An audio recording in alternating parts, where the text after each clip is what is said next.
ఈశ్వరుడు ఉన్నాడు అని నమ్మి బతుకుతున్నాడు అనుకోండి ఒకడు, వాడికి భయం ఉంటుంది. ఒరే ఈశ్వరుడు ఉన్నాడు రా, మనం తప్పు చేయకూడదు, కర్తవ్యతానిష్ట అలవాటు ఉంటుంది. వాడు ఏ స్థానంలో కూర్చొనివ్వండి, దేశానికి వాడి వల్ల ఉపద్రవం ఉండదు.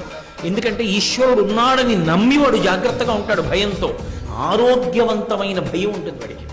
రెండు, వాడికి ఒక ధైర్యం ఉంటుంది. ఎక్కడ ఉండనివ్వండి, నేను నమ్ముకున్న ఈశ్వరుడు ఉన్నాడు, ఆయన నన్ను కాపాడతాడు.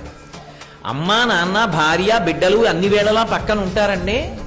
వడిబాయక తిరిగే ప్రాణబంధుడా అంటాడు అన్నమాచార్యుల వారు. ఎక్కడున్నాడు వెంకటేశ్వరుడు అంటే, ఒకే వేగంతో ఊపిరి లోపలికెళ్ళి బయటికి వచ్చేటట్టుగా చేస్తున్న ప్రజ్ఞగా ఉన్నాడు. వాడికన్నా దగ్గరగా ఎవరున్నారు? వాడే ఉన్నాడు ప్రాణవాయువుగా. ఉన్నప్పుడు వాడు నా పక్కన ఉన్నాడు, నాకు ప్రమాదం ఏమిటి? వాడు నన్ను కాపాడతాడన్న నాడు నాకు భయం ఉండదు. నేను నిర్భయంగా మంచి పనులు చేయగలుగుతాను.